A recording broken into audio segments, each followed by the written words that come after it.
Here we go.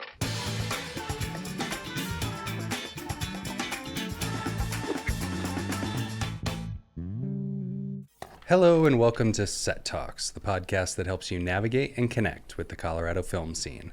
Today I'm joined by Allen McLain, owner of SkyTheory Media. SkyTheory is a multidisciplinary production studio based in the vibrant RiNo Arts District. They have a soundstage and offices dedicated to developing and producing innovative video content for regional, national, and international audiences. So a lot of client work coming through there. That's awesome. Their work spans from commercials, nonprofit storytelling, web series, music programming, and even documentary and feature film development.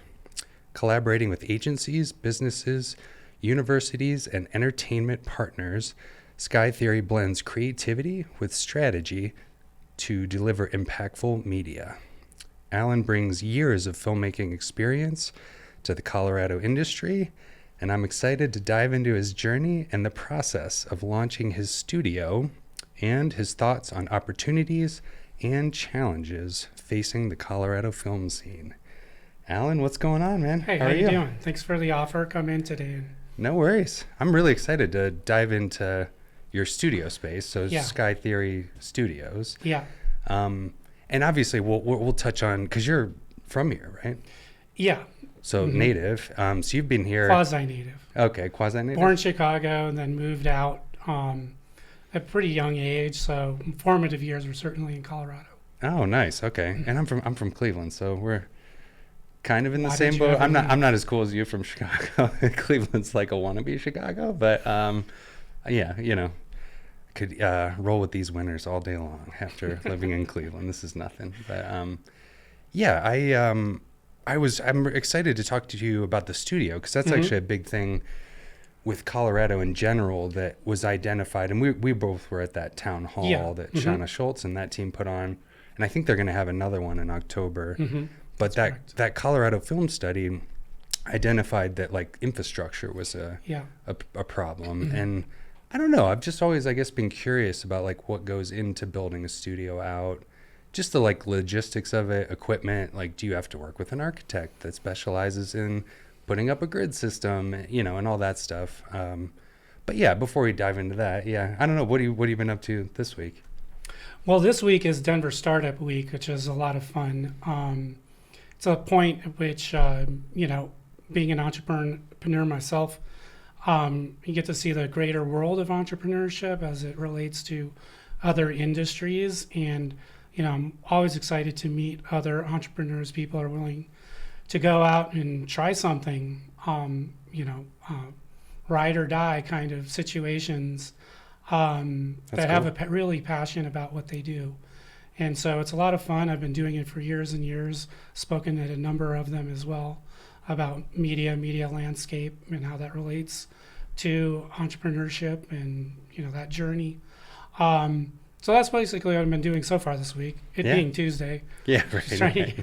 Only getting started. Sure. That's probably a good place to meet clients too. Like Turns all out those to people, be a good place to meet clients as well. Yes. Sure. I'm sure they all need videos, especially if it's a startup and whatnot. Right. I think everybody needs video, right? We're in a period of time of you're not showing up with video. It's kind of just a non-starter. Whether or not people are willing to invest money in their video, that's another thing entirely. A lot of times startups really don't have that kind of money. So It always depends. Oh, cool. Well, before we dive into the studio, I mean, why don't we just start with like your journey in filmmaking and whatnot, all the way from like, I don't know if you went to school for it or if you just kind of got into it, you know, and you're from here too. I'd be interested to kind of hear a bit about the local scene's history leading all the way up to, you know, you opening SkyTheory Studios and getting that off the ground. How much time you got? Sure, we got all day. I'll try to keep it relatively brief, but it is. So I'm a reformed finance guy. Okay. You know, I was in the business world, and particularly in banking, coming out of school, and I realized that it wasn't a good fit.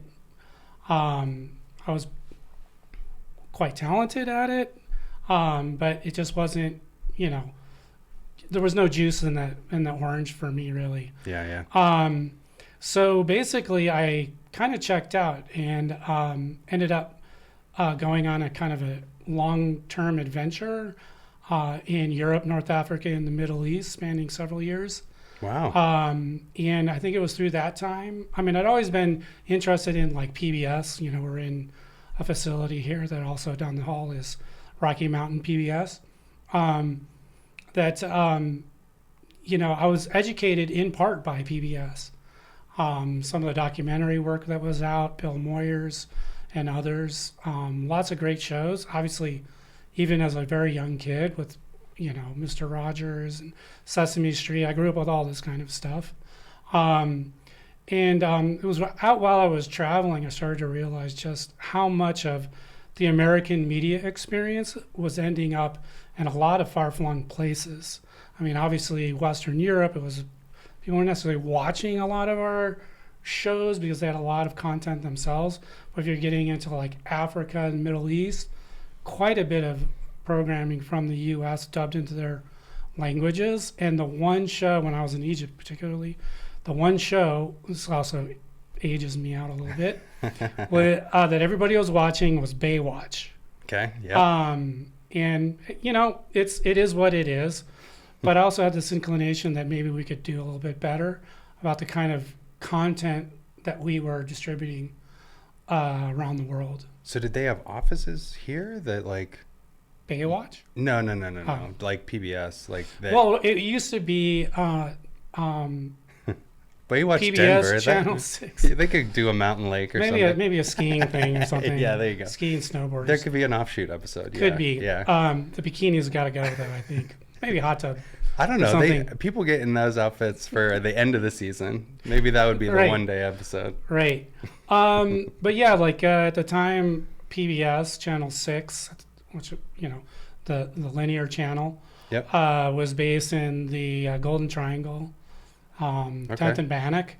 And yeah, so I had, you know, I traveled all over and I came back, decided I wanted to get really involved much more directly with media, and applied for an internship at Channel 6 PBS. Wasn't Rocky Mountain PBS at the time, and I got the job. So nice. I was working on productions there. We did a show called Denver in the 50s, helped out a couple other programs like Jazz and 5 Points and some others, and I was kind of eager to like continue my journey in PBS. It started off really well. I was kind of learning the ropes because I hadn't gone to film school. Yeah. I was kind of learning on the job, and really wanted to see PBS start to get into more national-based programming. It was right about the time when HD was literally brand new, and basically we were shooting a couple programs in Colorado in HD. I think John Burstyn was the executive producer of at least one of those. Okay. And he had a great career after that at High Noon. But basically, you know, there wasn't really no money left after building out a HD system to start really thinking about developing programming that could be used, you know, on the national stage. And so that's the time I started thinking, you know, this is kind of the rise of digital video. Yeah. Was happening kind of concurrent to that, DV tapes. Yep, I remember those. And all this kind of stuff. Yeah, totally. And that's it what we really shot was, on. Yeah, of course.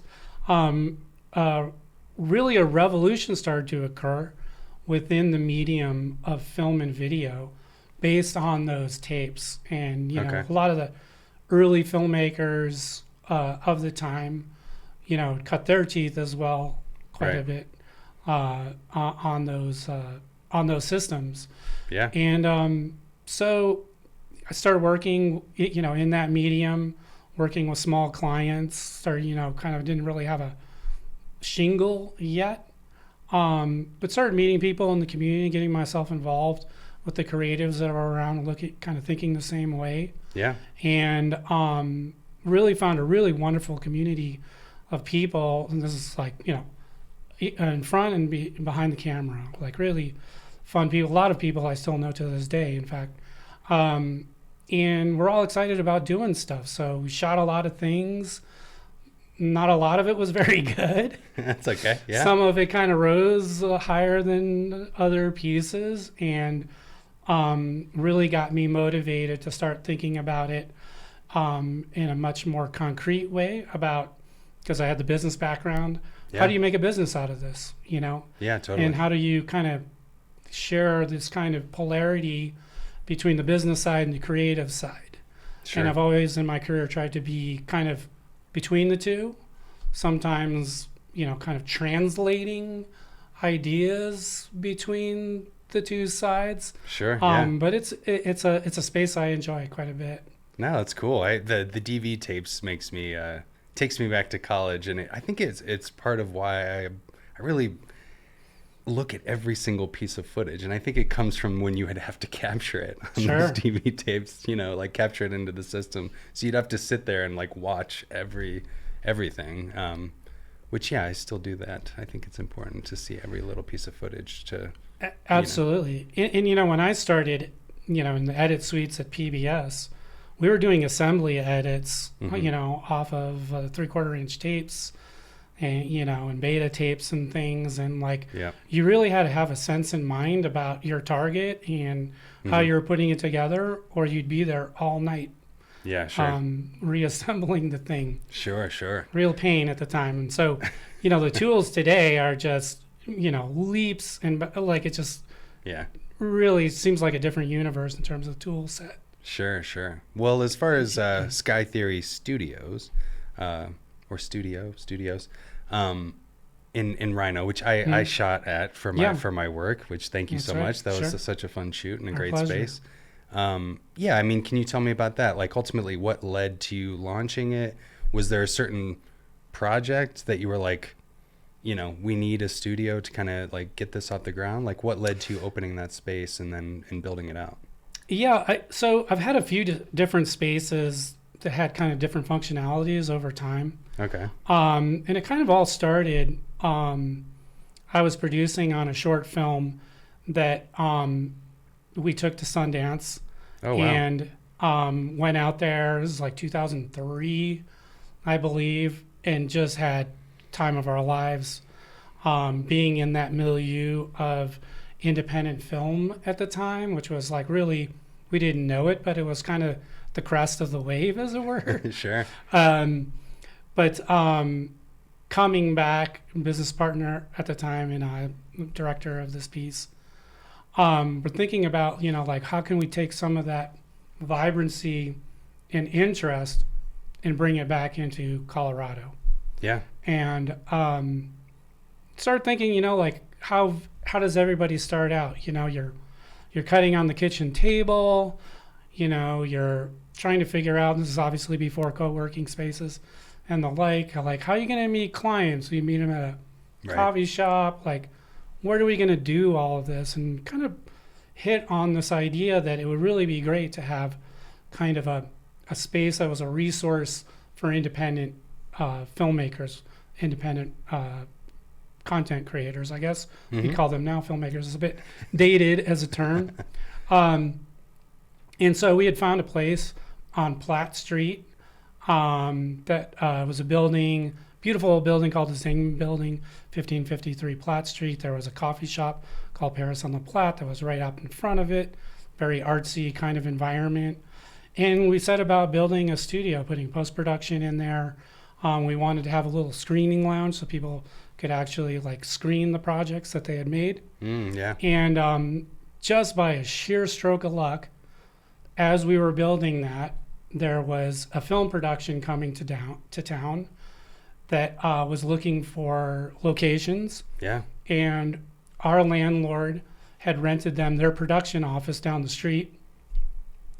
And they had asked us if we would want to host dailies. And it was for a John Sayles film called Silver City, which I believe came out in 2004. And they said, provided you're done by the time we start production, you get the gig. And so, a lot of long nights. Yeah, right. A lot of long nights getting that space ready. And it was a very unique space because I brought in a faux art finisher, artist by the name of Paul Seftel, Okay. who's originally from New York and London, to come in and design the space. And we literally paint was drying on the wall that first night of screenings. Wow. And, we had the likes of Daryl Hannah, Chris Cooper, Billy Zane, Thora Birch, all these folks coming in and out of our space. That's crazy. That's a good first project. Yeah, it was an amazing first project. We got to know Haskell Wexler, who was, just genius DP. And, get these people, they shot for about a month, 5 weeks, and we just got to know them as people. We hardly knew what we were doing, hardly knew how to run a digital dailies session. But like I say, they were using it more like a clubhouse where people could come and repair themselves after a day of shooting and hang out, have a beer, talk about the project.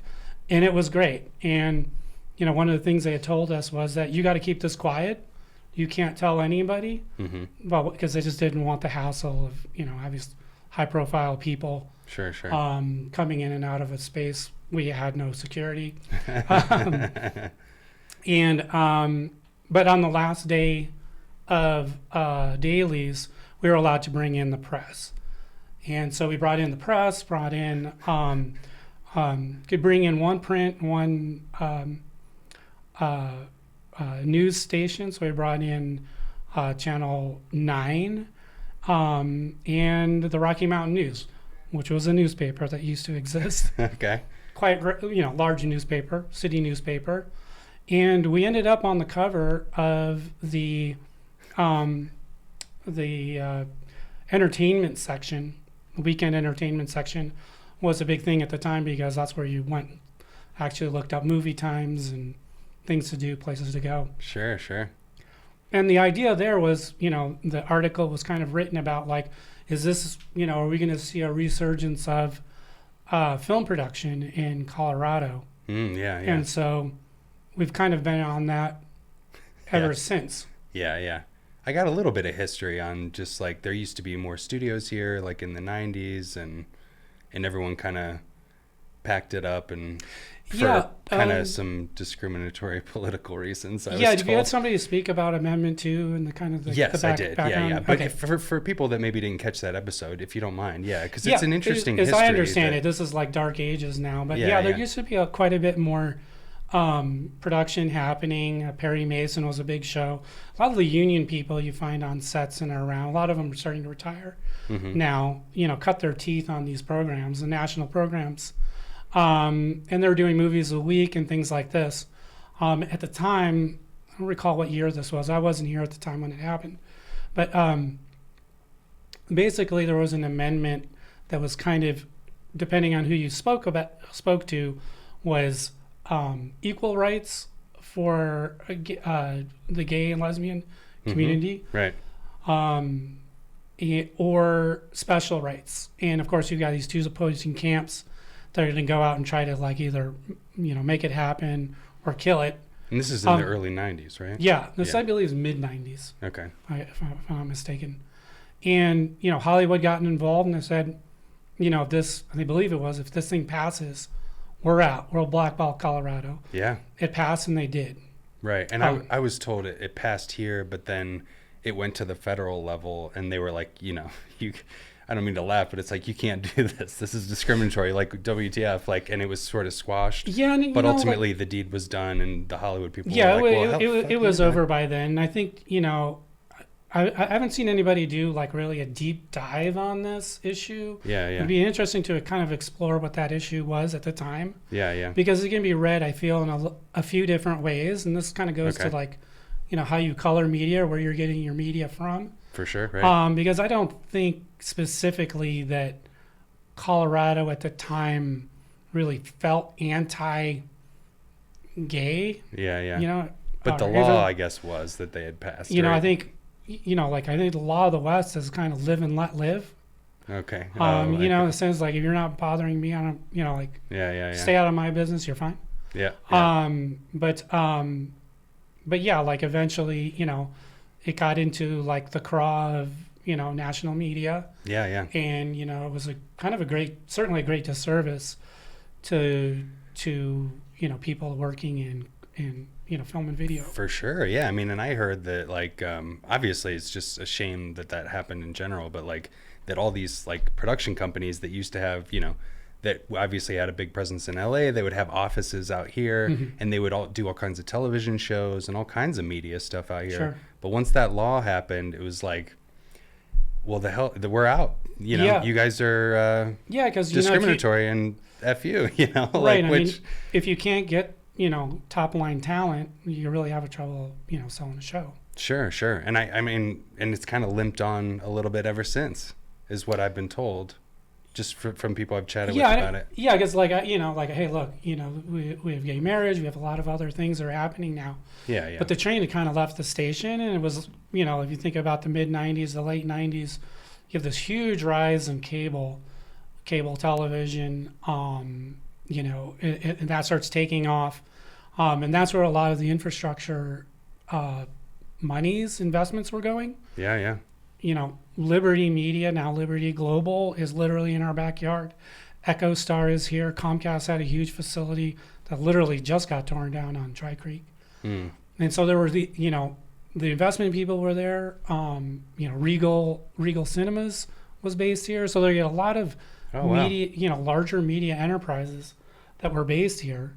But that, the investment went somewhere else. Yeah. And then by the time, you get on a number of years, you start playing catch up. And when you're playing catch up on kind of the scale where media is today, Mm-hmm. like that hurdle just gets larger and larger and larger. Sure. And the investment you have to come in with becomes just too great. And so even when Stars Encore, I actually ended up knowing a lot of folks at C-level at Stars. When they started getting into original programming, there's almost no thought, there was no thought at all to shoot here. And then, of course, because of, where the incentives were at the time, right, and and the infrastructure and the capacity, you just couldn't do it. Sure. No, I mean, I heard that about like Netflix is like, and then, aside from that, issue that happened in the 90s with just in general, but like, yeah, and I've heard like our tax incentive has never quite been there or has been as competitive as some other states. So it's like, I think it was a few years ago, like Netflix was looking to build studios and they talked about maybe building them here, but then they went to New Mexico because our tax incentive wasn't that great in comparison. And, you can kind of accomplish some of the things you would need to do here or there. And so, and that's really a structural issue around the Tabor Amendment in Colorado. Okay. So what's that? So Tabor Amendment is what they would call a taxpayer bill of rights, or the way it's out in the press is taxpayer bill of rights. And basically, when you put together the state budget, you have to come up with a number that's relatively set in stone. The point being is that another piece of this is if the state captures more tax dollars than they spend, they give that money back to the voters, to the populace. Mm-hmm. The other portion of that is they have to balance their budget every year. So when you look at those things in combination, if you're trying to do an incentive structure where, let's say, $150 million, you don't know how that's going to work out, right? Sure. Are you willing to take $150 million out of the state budget and park it on what? You don't really have a line item here about who gets the money and for what. Mm-hmm. And so that has been like a really big struggle with the film bill, going back 20 years or so. Oh, it's just like tracking where the money is going? Well, it's a very structural problem with how that bill is written and what you can do with an incentive structure. That's why today it's a tax rebate structure. Yeah. And it is limited. It's $5 million. Yep. That's, a rounding error for most departments, including Office of Economic Development. And so that's just not going to attract, large productions. Right.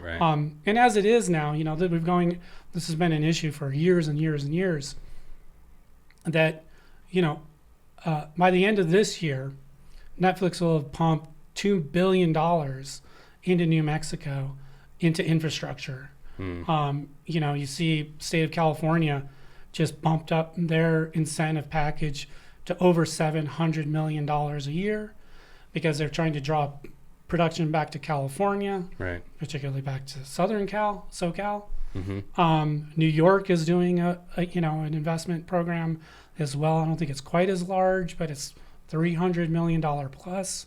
And all these places already, Netflix or New Mexico a little bit earlier to the game, but there's still almost 20 sound stages that will be built, will be up and operational by next summer. Mm-hmm. New York, New Jersey area has 70 plus. And Netflix, is going into New Jersey, taking over a military facility there. Okay. Yeah. And building. And, they're also operating out of a facility north of Madrid.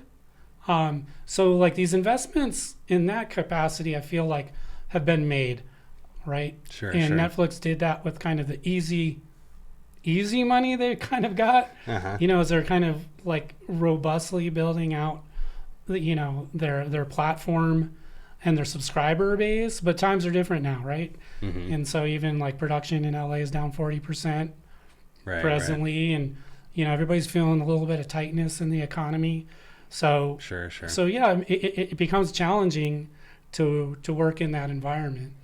So what does it really take though to like build out a studio? Like, I don't know, like if I was gonna, I don't know, let's say the company I work for, it's all construction products, but if they wanted to like build a studio out, do you have any advice for somebody, doing that? Just in terms of, I don't know, the key things that are needed within a studio. I don't know if there's certain like codes that people should know about in terms of putting in a grid system. I was chatting with someone recently and asking about the ceiling height and was just like, can it be 15 or 20 feet? And they were like, no.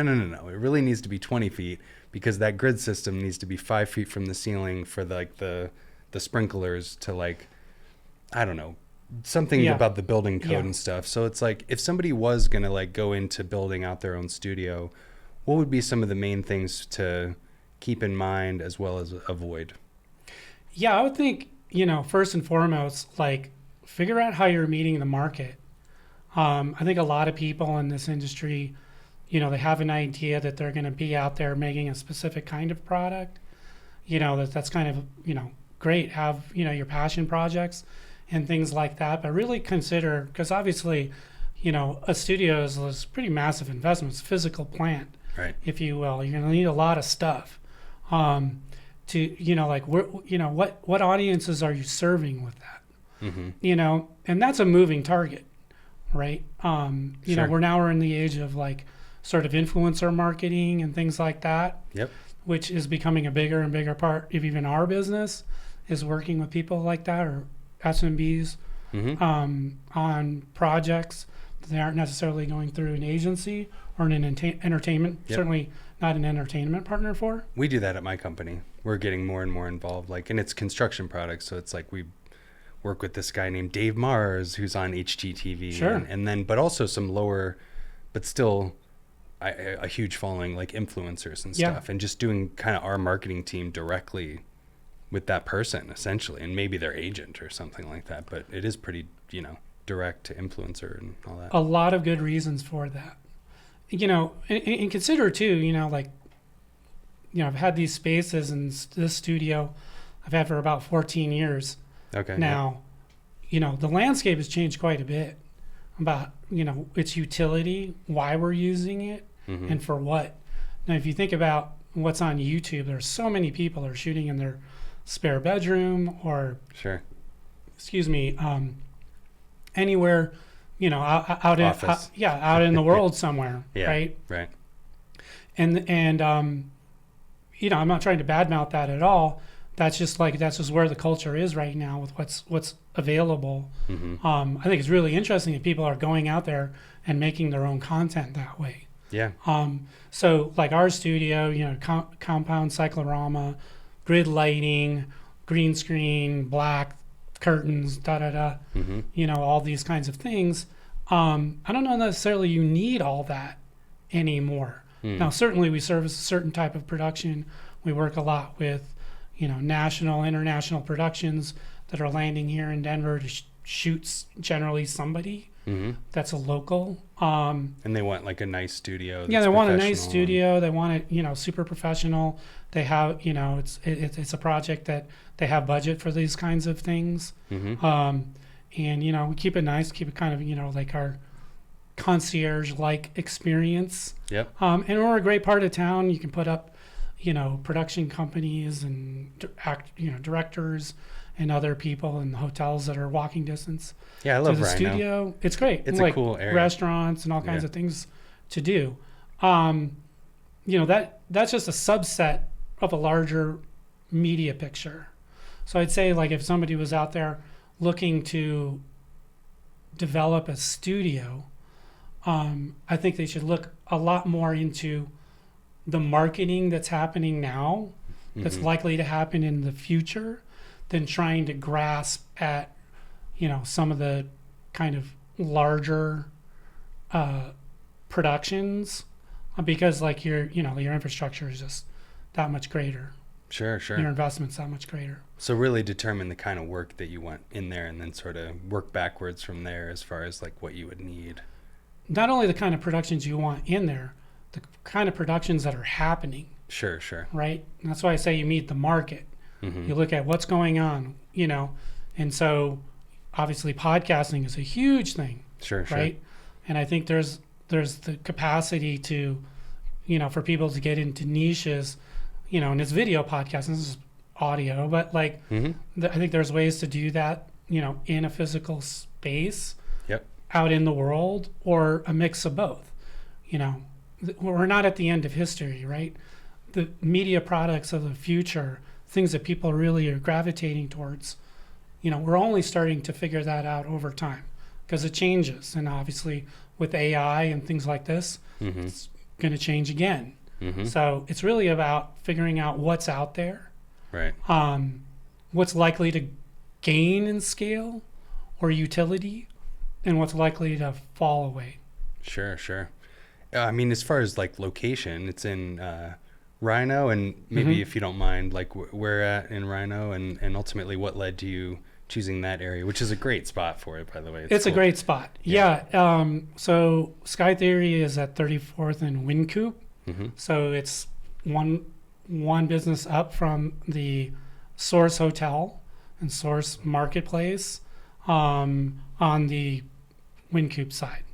Which I love that food hall. It's a good spot. And it's walking distance from the studio. Yeah.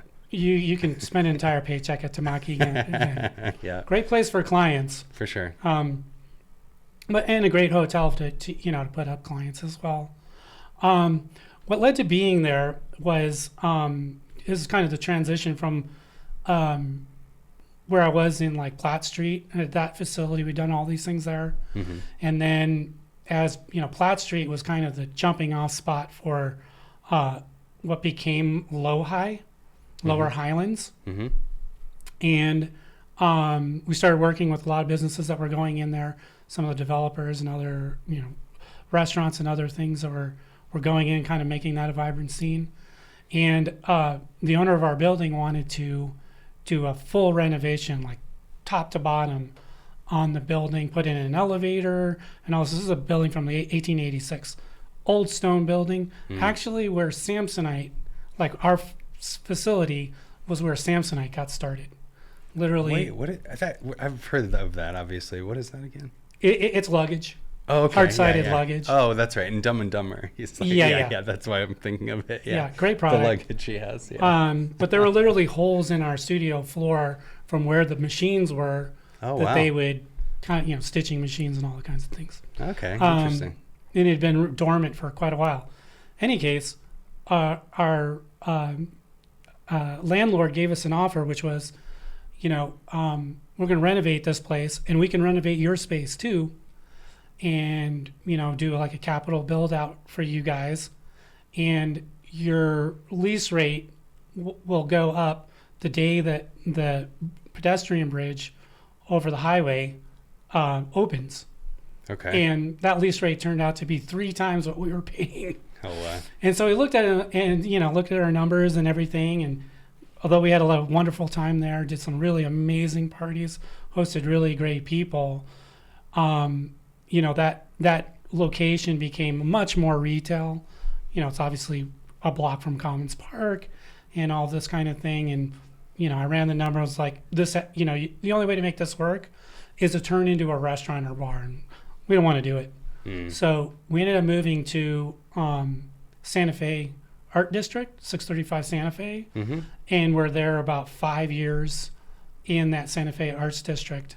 Up until 2008, we were doing a lot of commercial work, mini docs, working with a lot of foundations, and I was running a film series. We did over 200 film screenings with a film curator named Michael Savage, and just by sheer luck, once again, I had a lot of the C-levels from stars coming into that facility to watch movies.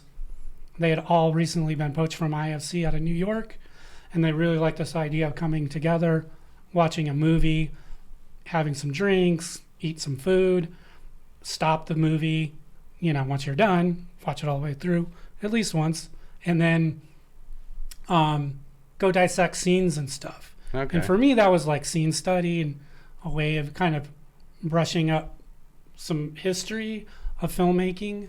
And that got us really, really close to shooting our own indie features. Okay. Because outside of stars, a lot of people had their pet projects. We were meeting people. We got around a lot of finance people that were very close to Lionsgate and the like. And 2008 happened, which is financial crisis. We had a deal that was done, and I knew it just all unraveled, in a morning. Basically, I just knew. I couldn't get a hold of any of like the investors that we had courted. We were all lawyered up, ready to sign this stuff. Wow. And it all caved in. And once that had happened, we had an opportunity. Our lease was up, and it was like crickets in the commercial world. This thing had just fallen through, and it was like we just got to release the space. Okay. But it was a fantastic time we had down there. It was really the advent of that, Santa Fe Art Walk and all that. Yeah. And kind of following that, I decided, I'd been working with a business partner for about 7 years at that time, and we were just kind of on different trajectories about what we wanted to do. So I was like, no better time than the present. It's weird now anyway. Let's just dissolve this partnership and go our separate ways. And so Sure. So that's the advent really of starting SkyTheory. It was during that time. In the studio space now in RiNo, though, when did you? Yeah, that was 2010. So it was 2 years. Didn't really have a physical space, and somebody, I don't know. Do you know Haler Garcia? He's a filmmaker, writer. You know what? town. When I first moved here, he had an event Feature? that he had just finished a feature film that had the guy from Tenacious D in it. Yeah. And he was doing these events over at SkyTheory. And that was the first time I had ever been to that studio. And it was probably a year into me moving here. And this is probably 6 or 7 years ago now. And I met him then. Yeah. But just one time at this event and stuff. And Okay. But, Yeah. yeah. Did you ever go upstairs? no. Like to the record? Okay. So I think it was about 2010. Started working with a good friend of mine, still to this day, is, working on things together, named Patrick Hackett. Okay. And we were shooting again, back doing the thing, editing at home and all this sort of stuff. And I think he had run into Haler at an event, maybe a CFVA event or something. You say Haler had, with some friends, had bought that building back before like RiNo was a thing, and primarily to put in like a writing, his office, place to write with some of his writing partners, and to run an audio studio, live room Sure. called Decibel Garden. And I was eager to get back, into a physical space. Right. And originally we just had a production office. We're also doing a lot of projects. We were traveling quite a bit. Mm-hmm. So that, was fine to just come back, have a place to repair, drop some editors. Mm-hmm. And, but we had an opportunity to renovate what you now know as, that space. Yeah. And I was eager to kind of transition out of like the sort of projection of things, the screening lounge concept I had prior. Okay. Which was fun, but I wanted a place that was just a little bit more adept to shoot in. Sure. So we could be a little bit more right on, the tip of the spear in Yeah. terms of production. We also had quite a need for it at the time Okay. with some of our clients. So we set about building out that facility. Yeah, and I mean, you guys have a really nice cyc wall, a whole grid system. Yeah. What do they call it? The room like where people get ready. Green room? Yeah. Okay, a green room. Yeah. And then nice kitchen right there. Mm-hmm. So it's like if anyone wanted to do any kind of food stuff or just have a nice kitchen space for lunch for people.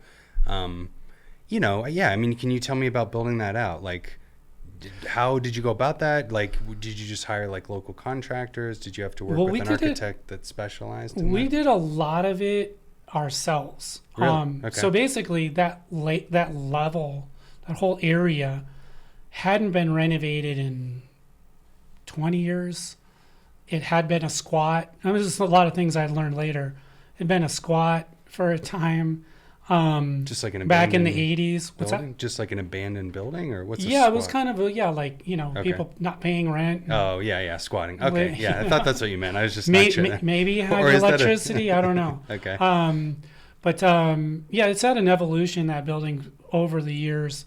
And then it was a place where like scooter clubs would go and like fix gear and stuff.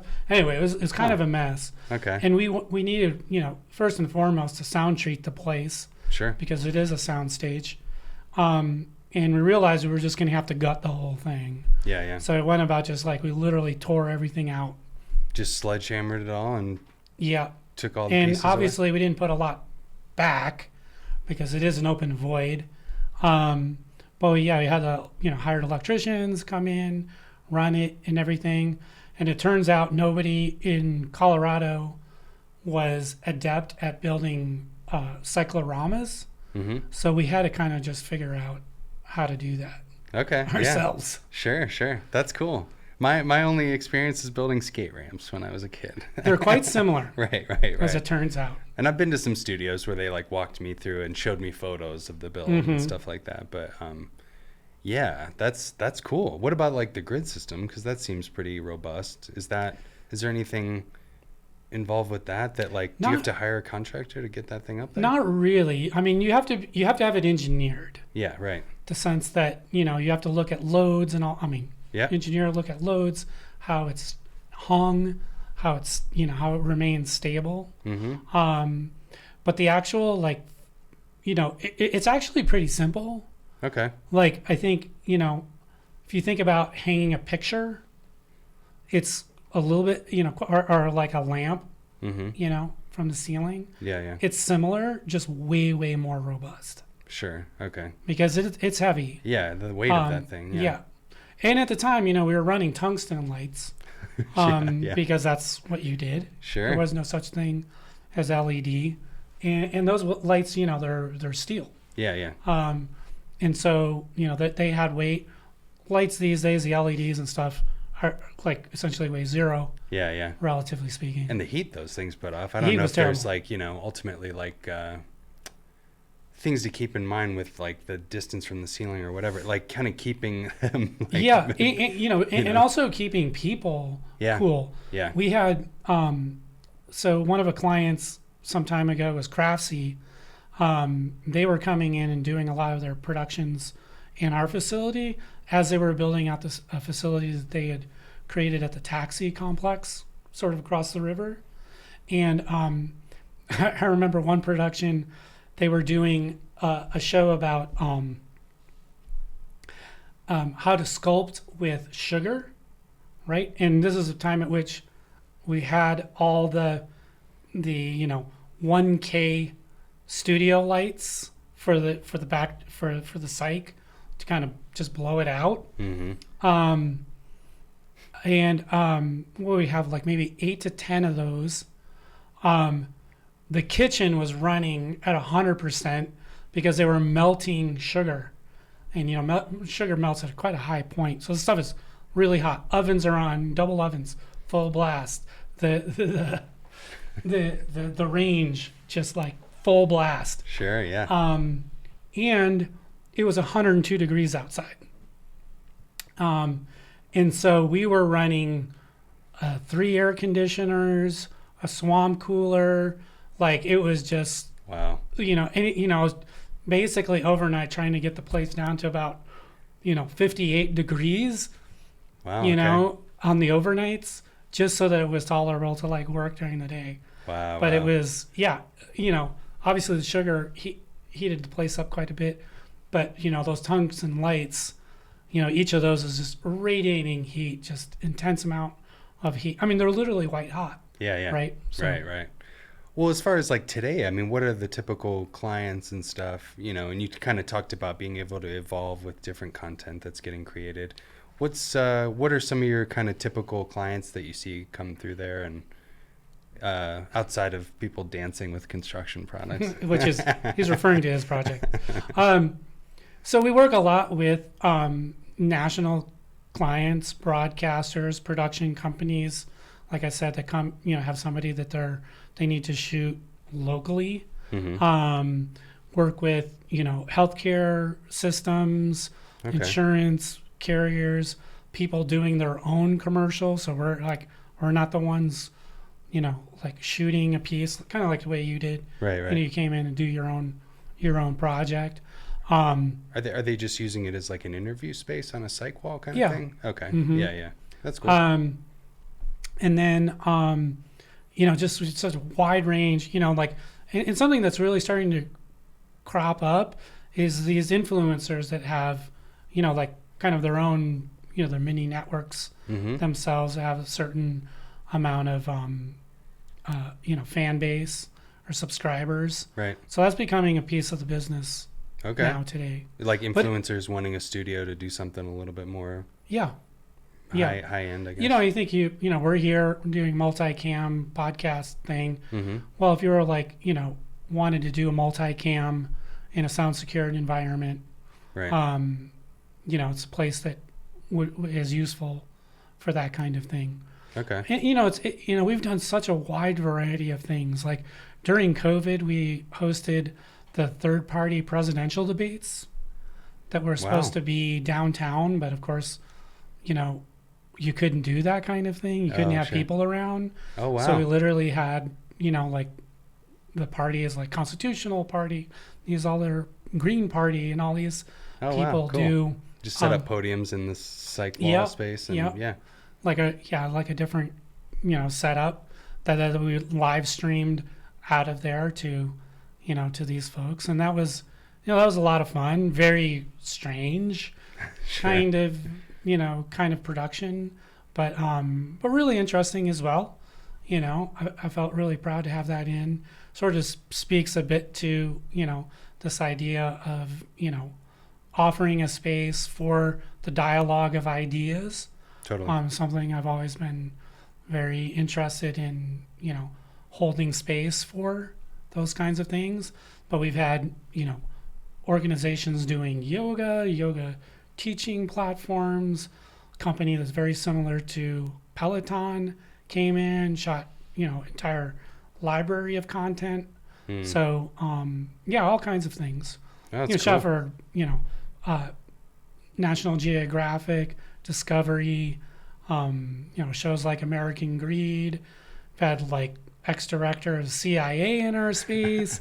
Cool. I've had sports professionals in to do different things. So it's interesting. Yeah. And every day is a little bit different. And then you guys also have the media side of things. So you operate as a media production company and kind of help people on that front to do shoots, or do you get involved in like marketing for people or just the content? We really, it's interesting, like I've always considered SkyTheory, that part of SkyTheory, as a production company, just like focus on the basics, get really, really, really good at production. It's also something I'm really passionate about. Really, you must. Sure. I saw you on set. You enjoy it too. Oh yeah, for sure. It's like it's an entirely different world, and it's so amazing being on set. It's just like totally. It's experience like no other. When it's going well. When it's not going well, and it's a crisis. It's really challenging as well. But sure. But yeah, we've had we have ad agency partners that we work with. Yep. And stuff, and we just haven't wanted to like really get into that space, particularly because they do a great job at doing that. Mm-hmm. But I think these days, like the media landscape is a lot different, and I'm finding that a lot of companies, SMBs, are coming to me that don't have an agency partner, and as somebody who studies media like on the daily. There's something I can provide for them. So we're not going out there and doing ad buys and things like that for clients, but we might show them how that's possible. Right. And the kinds of ways of, thinking about storytelling that are best suited to their brand. Okay. What about marketing? Do you what kind of marketing do you guys do to like publicize the studio, or do you kind of have, pretty solid base like book of clients that kind of repeat business? Like we've got a lot of book. Yep. There's always space available for other people. Mm-hmm. I'm about to go out and campaign through the latter part of the fall. Okay. For some new media products that we're putting together to shoot in the studio.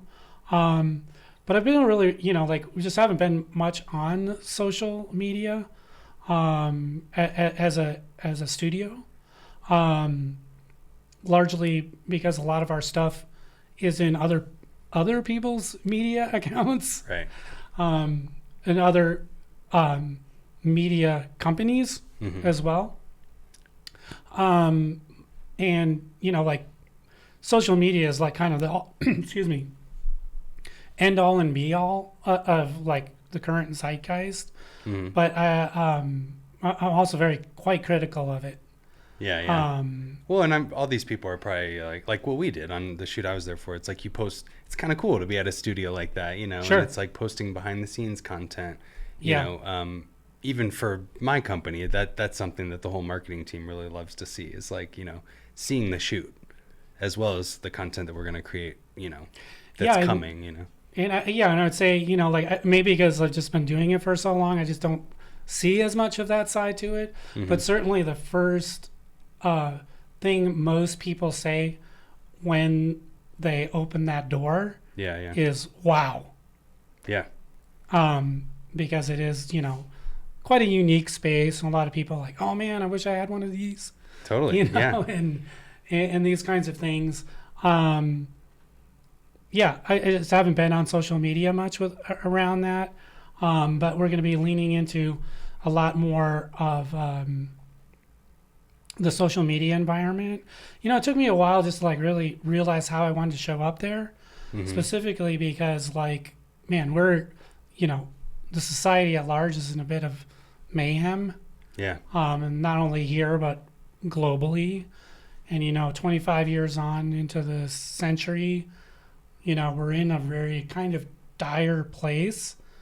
And if you kind of take Occam's razor to this problem, the only thing that's really changed is social media. Mm. Yeah, and just in general, I hope development of, of ideas and, we're coming to a head of this is like, right, social media and the internet in general is the first time we've all been able to communicate like this. So it's like, that's right. People that are sort of siloed and living, a life that's very discriminatory. It's like, now we've got a central place to be like, hey, there's better places out there that aren't that way, and I should maybe just give a little more, add a piece to that. It's really not social media. I think that's like the issue. Like obviously, if you look at these companies in a purely kind of tech stack, really tremendous stuff that they've made. I think we're just getting hijacked by the algorithm. And Right. so, I like authentic storytelling.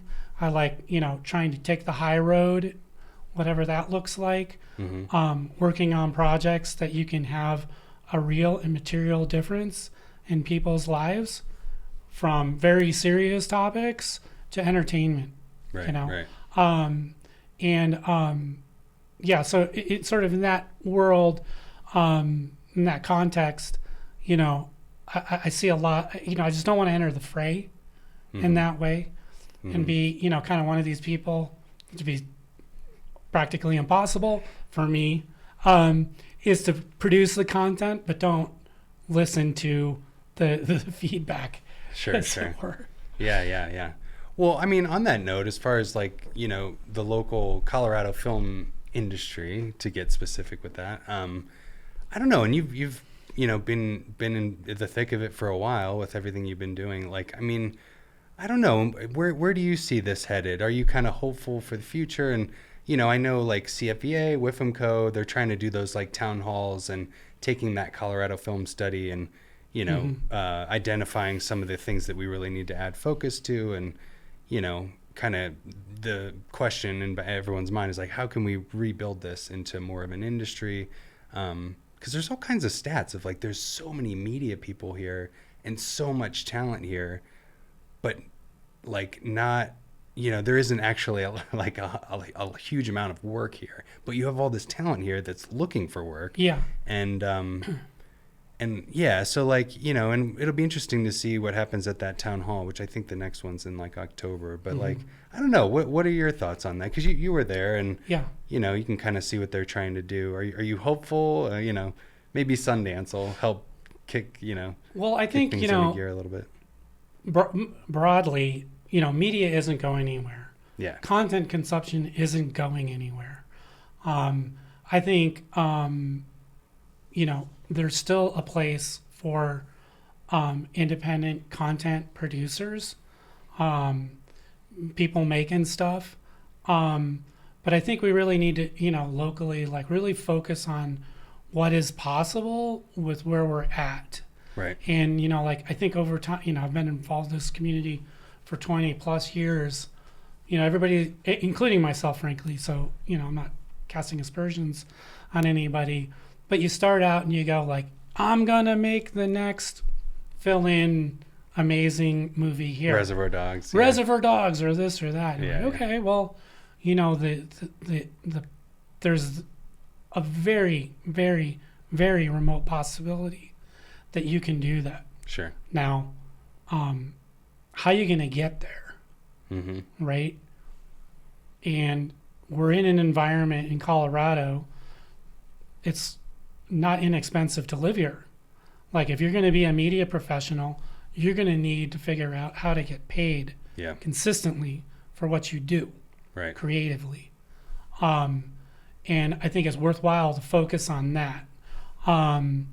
Because, as the incentive packages are, we're not going, Hollywood's not coming here to save us. Nobody's coming here to save us. Right. So if we look pragmatically at what can be done, right, and what kinds of platforms and what kinds of content are evolving into our future, those are the things I think we should be looking at.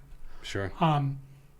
If you would have asked anybody 20 years ago that nobody would be watching linear television anymore, or that would be a very, very limited piece of anybody's sort of media, portfolio as a company, you'd have thought they were crazy. Right. You would have thought people were crazy for having, they said that, the device like a, iPhone or Android or something like this would have a 48 megapixel camera in it. Right. And it would shoot 4K video, and that you could, record audio with 32-bit float. They would have thought you were nuts. Sure. Right? But that's the evolution of those kind of products today. Now, when you look at the fact that, at the moment, Netflix is the big giant in the space, but there are others, like you've got a smart TV, you've got all these apps that are on there. And it actually turns out not too hard to actually build one of those apps. Um, has anybody spoken about Angel Studios with you? No, I feel like I've heard of that, but You had people in from Truce Media, right? I did, yeah. Okay. Oh, So- Angel, I follow them on Instagram. Yeah, Angel. So Yep. they're worth like 1.2 billion, $3 billion right now. Okay. And they created an entirely self-built platform where they're creating the product. They're enjoining a community, which I think is really amazing. People come in, they find out what they want to shoot, where the great stories are, how they can acquire that IP. Mhm. They go shoot it, and then they deliver the product. They do.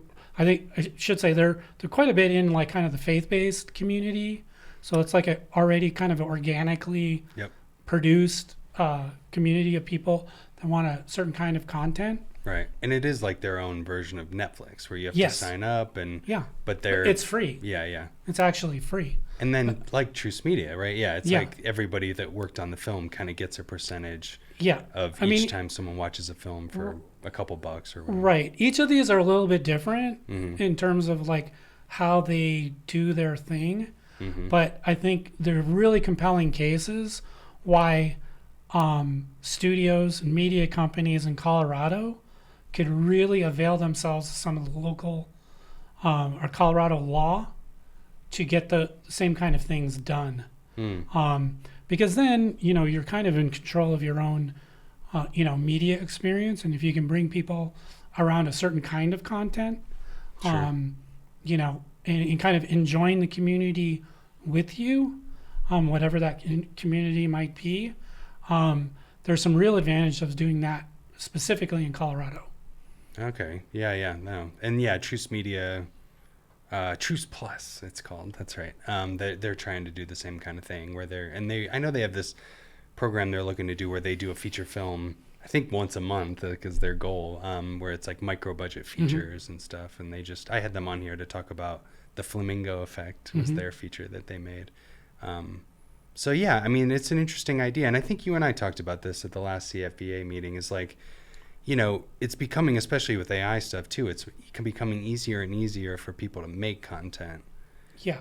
And, which I don't know, from like a brand perspective might lead to more in-house teams versus like, I don't know, production companies and like where it's just like you kind of have a one-man band doing everything, which is that was my role at this company that I started at a little over 10 years ago now. I didn't have AI. I was actually doing everything. Yeah. But yeah. Well, it's interesting. And I think, I've been working with AI for a couple of years now, clients that are in AI, using tools and learning, kind of doing the deep learning necessary to kind of use that in content in a lot of different areas, front office kinds of things, creative kinds of things. But I think it's important to keep in mind that AI is in the midst. It's just like like the kind of creative community, really the commercial production community, just got the first little jab to the chin. Sure. Right, but the right cross is coming here pretty soon. Yeah. Because these models are so good at doing stuff, and particularly shorter length things, Right. that they're going to really start eating into a lot of the higher budget productions Right. that are happening. And I think it's worthwhile thinking about what kinds of productions, as a viewer, you don't care if it was AI or not, and what kinds of productions you do. Yeah. And if you want to be a creator working in the environment, it's worth understanding what those two things are, two kind of silos are. Sure. And it's not a value judgment, I think a lot of these tools are absolutely amazing, and they're really amazing things you can do, kind of on the marketing side, learning about your audience with those that you can never do by continuously making high budget commercial 30-second ad spots. No, for sure. Yeah, we'll see. It's gonna be It's going to be interesting, but yeah, like you said, it's like there's more media outlets than ever. So it's like, hopefully there should be more opportunities, not less. Well, I don't know. We're in this weird You ever, limbo.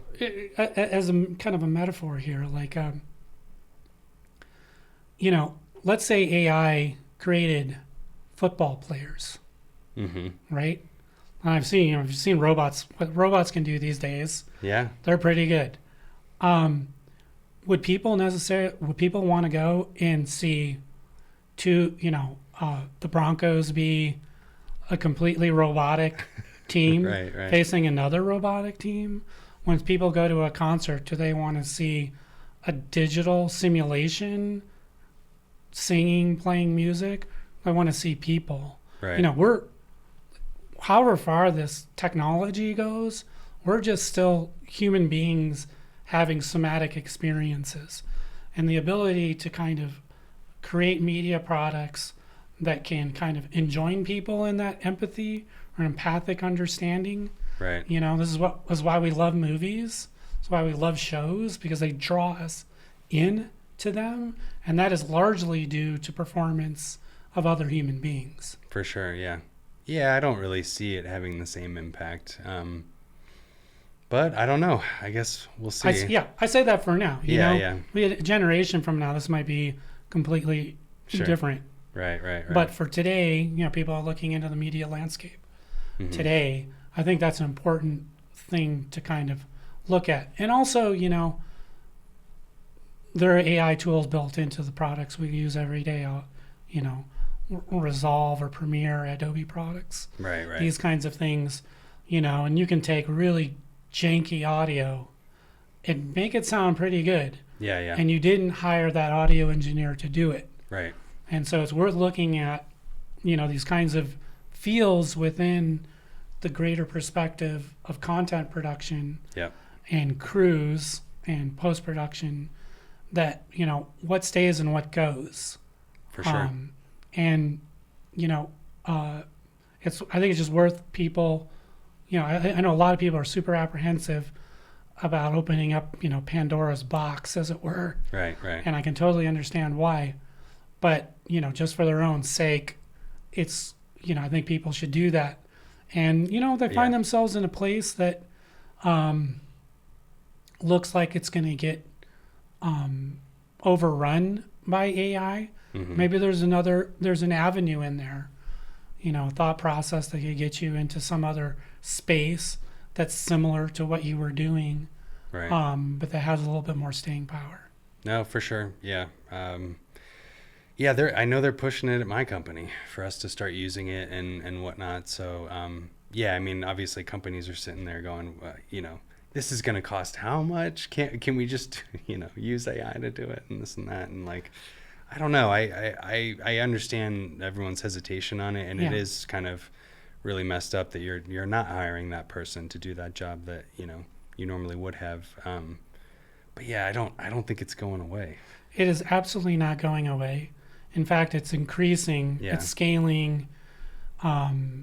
Moore's law was a law that, was maybe for viewers, I'll gloss it real quick, said that every 18 months, the power of a computer chip will double. And that ran for 20 some odd years in that capacity. AI is doubling every 4 to 5 months. Mm-hmm. And that time scale is getting shorter and shorter and shorter. So, there are a lot of good, compelling reasons. Consider the fact that we're all kind of operating AI like a bike with training wheels on it. Right? We're a little bit nervous about it. One day these training wheels are going to come off, and we're going to have to run this thing, at kind of full speed. But it is inevitable, and we do need to figure out how we're going to use it, and also have real meaningful conversations around the ethics of it. Yeah. Because, as it is, you see a lot of generative AI out there. And to my knowledge, the only generative AI platform that you can license through is the Adobe Firefly product.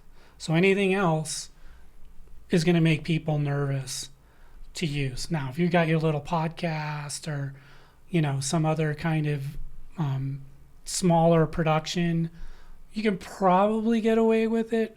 But, when you talk about licensing, which has always been a big deal in creating product and having, all your license, everything buttoned up, obviously for larger productions, specifically for E&O insurance, you're going to have a lot of difficulty with AI. And in fact, at least, as it appear, if it were to appear on screen, that doesn't mean you're not using it in back office or, great places kind of in the storyboarding, conceptualizing, things like this. But have you seen the new AI rules from Netflix? What they talk about? No. So basically, you can't have it in your production. Okay. What is on screen has to be created by people. You can use AI in all kinds of facets of a production, but they're trying to ensure that when they're buying a package, a product, they're buying the appropriate licenses around it, so something crazy doesn't happen, down the road, like getting sued. Sure. No, yeah. Well, it's going to be interesting to see how it all shakes out in the next 5 years here. But, well, as far as SkyTheory, just to kind of wrap up here, I mean, like, I don't know, do you have any kind of things that you're aiming for in the next 5 to 10 years with it? Like, or just kind of waiting and seeing, given this landscape of how you're going to evolve with the changing trends? I think one thing that's like super, super exciting is, when YouTube came out and, the internet sort of generally, there's some idea of like, oh, we're connected with the rest of the world. Well, what did anybody ever do about that? So obviously my background, I travel, I love traveling, and, was very inspired also by like people like Anthony Bourdain and his show. And I feel like they're really, the greater world is just out there, and it's everywhere. Netflix is also in all these different countries, and these platforms in all these different countries. There are ways of dubbing programming into lots of different languages and so what I'm excited to do is start to look at programs that can operate more functionally as a global product and not just, kind of siloed in the US. And also kind of piggybacking on the AI stuff, long format is really, really hard to do in AI. Sure. And so when you look at longer format projects, series-based entertainment, and kind of designed for global audiences, and having sort of an understanding of like kind of the cultural mores around different places, that gets me really excited. Okay, so like working with companies to kind of translate their material for a global audience, like from a post-production and production standpoint. Yeah, and I think too, like we're in an inflection point with kind of that ad product where I see that like, it's becoming more obvious that, to me at least, that a lot of companies are better served actually creating entertainment products than ads. Right. They're spending a lot of money, the sort of paid advertising. And I think a lot of that is kind of shifting to, or like sort of the organic or earned. Sort of take the ad terms for these things, but that, a better way around kind of showing up in the marketplace is to actually give people what they want. Yeah. Right. And that's, inspiration, education, or entertainment. Right. In large part. No, for sure. Yeah. Well, I mean, so anyone listening, as far as like being able to follow you guys, like if somebody did want to sign up to use the studio or work with you guys, website, social media, that sort of thing. So we're SkyTheory, on essentially every platform. Okay. That's easy to find. And I'm Allen McLain, kind of on every platform as well. Okay, cool. And I'll link it in the description. Yeah. Cool. Well, thank you so much for doing this, Alan. I really appreciate it. I feel like we could probably talk all day on this stuff. For sure. We have before. Yeah. But yeah, maybe at the CFPA barbecue, let's keep this conversation going. Yeah, I'd be interested to see some of the software or hear about some of the software maybe you're experimenting with as far as like AI goes, or just in general, like for production stuff. But yeah, no, thank you for doing this. I really appreciate it. Thanks for the invite. Glad to be here. No worries. Yeah. Well, this is Set Talks, the podcast that helps you navigate and connect with the Colorado film scene. Thanks for tuning in.